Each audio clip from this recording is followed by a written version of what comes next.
Imagine this. Here you are, an entrepreneur at heart.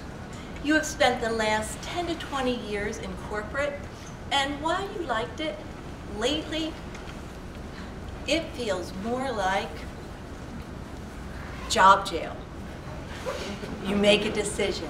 It's time to unlock the handcuffs of the 9-to-5 job to launch your business. You give your 2 weeks notice and are soon free to walk into your field of dreams. Your breakout moment has arrived. You have these amazing products and services, and you are ready to step out of your comfort zone into the world of entrepreneurship and unlimited possibilities. Your business plan is completed. You have money set aside. You have your support team and test market are in place, and your new journey is ready to begin. Fast forward 2 weeks later. Oh, freedom. You have 17 networking events lined up this week, and you are pumped beyond measure, like you are ready to float out the door. Those balls and chains are no longer weighing you down. You are saying things to yourself like, I am courageous, I am unstoppable, and I am so passionate about walking in my purpose because I am intentional in my thoughts and words. 1 month later. Wow, there's a lot to do that I hadn't really thought of. This website is taking a lot longer than I expected. And all this social media? And what do I do with all these business cards? There's just so many aspects to having your own business.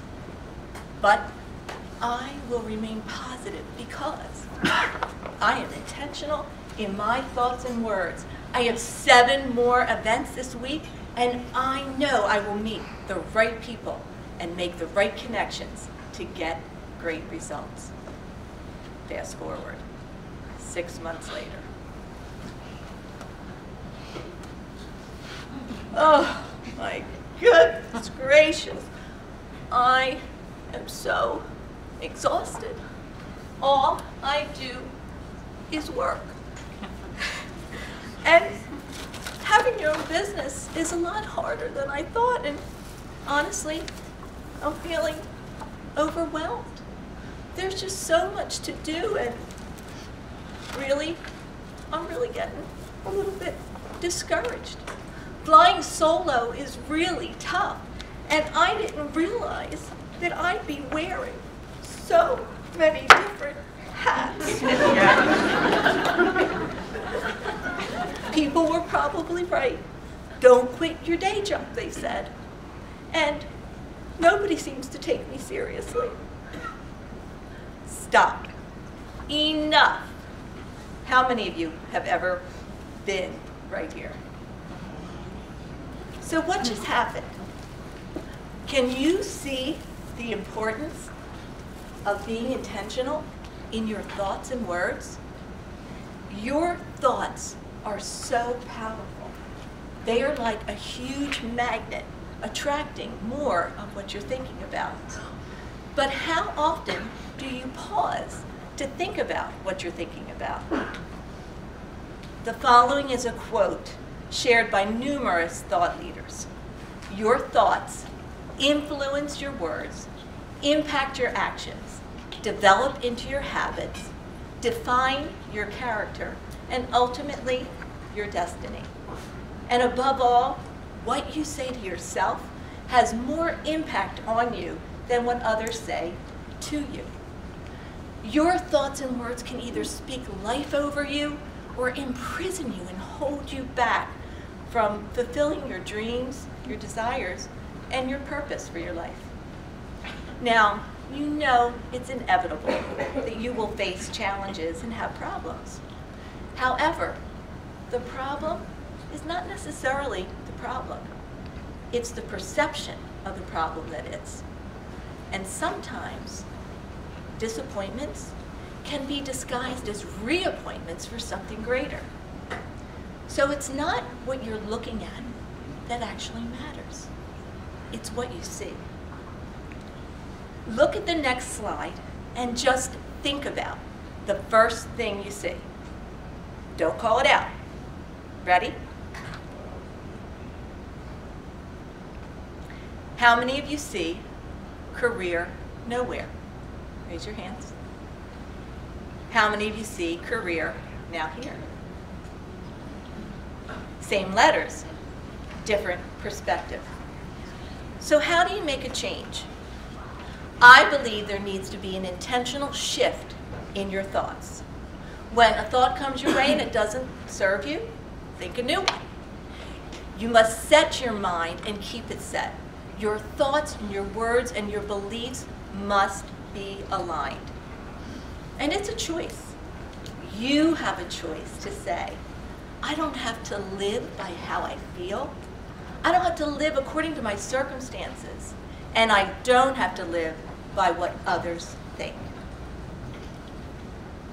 In May of 2013, I was on a train coming home from a very stress-filled and disturbing 3-day business meeting.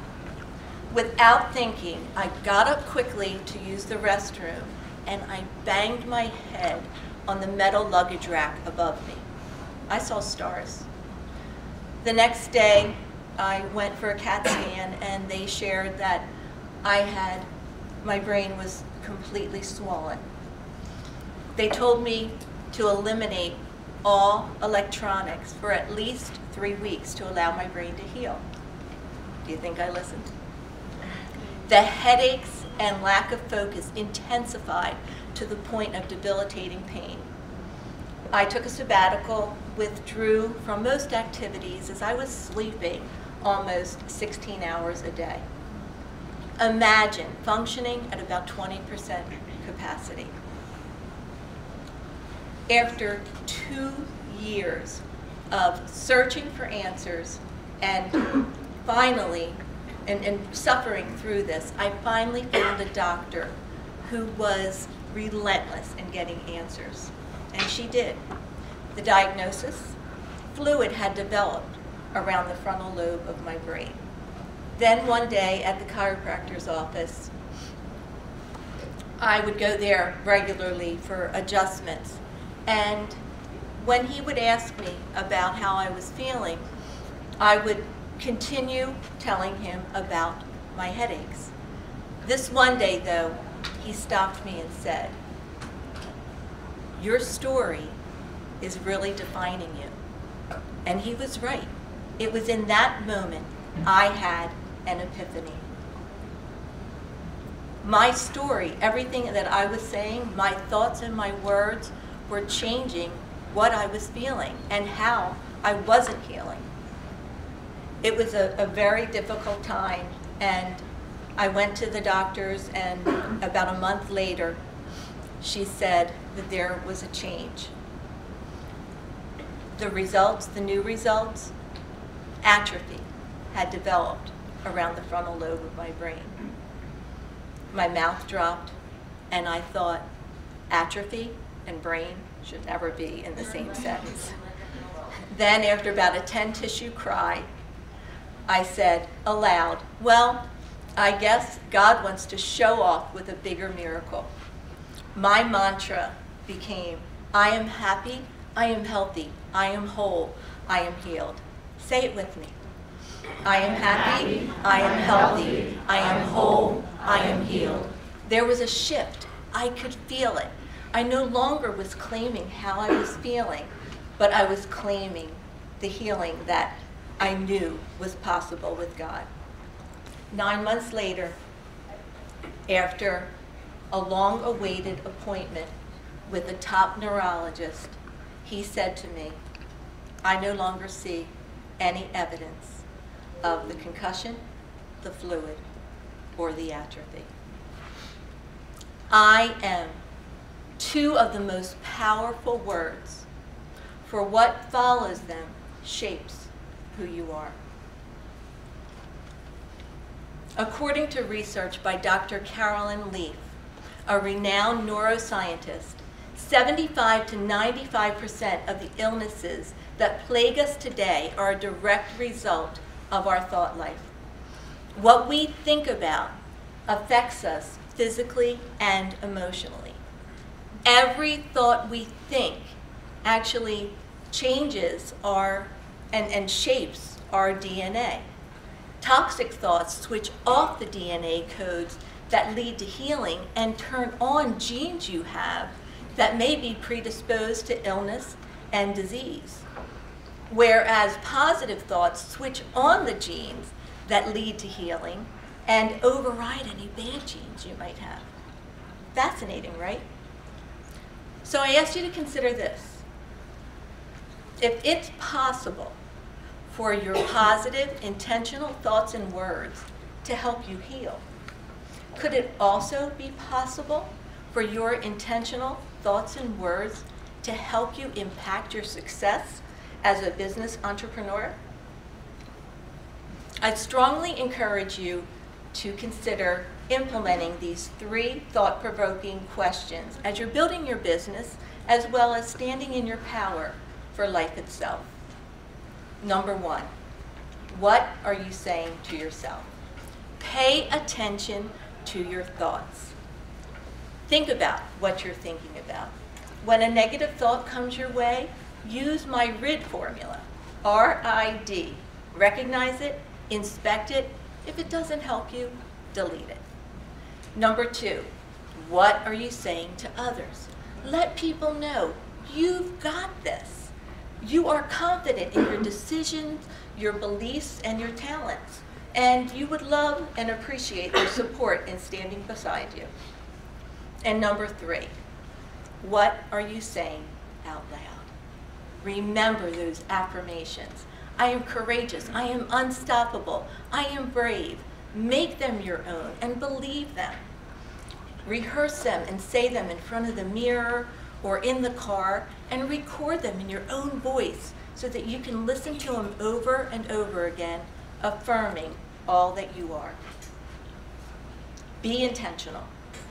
Think on purpose about what you say to yourself, what you say to others, and what you say out loud. I'd like to close with a story that kind of drives home the power of your thoughts. There were these identical twin little girls. You couldn't tell them apart when you looked at them, yet they were so different in personality, polar opposite. One was positive, kind, and happy-go-lucky, and the other was mean-spirited, ungrateful, and downright bratty. They wanted to observe their behaviors under different circumstances. So picture this. It was the twins' 7th birthday. They put them in 2 separate rooms. One room was filled with a mountain of beautifully wrapped presents. They put the bratty little girl into the room, and she began opening the presents. She rapidly tore through the paper, would glance at the present, put it aside, and then move on to the next and the next. When she finally got to the last present, she opened it and then looked up and said, "Is that it?" Now, in the next room was her twin sister, Miss Happy-Go-Lucky. In her room was also a huge mountain, but it wasn't of presents, but manure with a shovel next to it. The little girl was puzzled and pondered for a few seconds. Then she excitedly grabbed the shovel and began digging into the pile with such determination. After a few minutes, the people that were observing her from behind the glass walked into the room and asked the little girl what she was doing and why she was so excited. She said, "Where there's a pile of manure, there's gotta be a pony close by." When your thoughts and words are intentional and positive, they impact your beliefs, your actions, and your results. Change your thoughts, change your words, change your life. Thank you.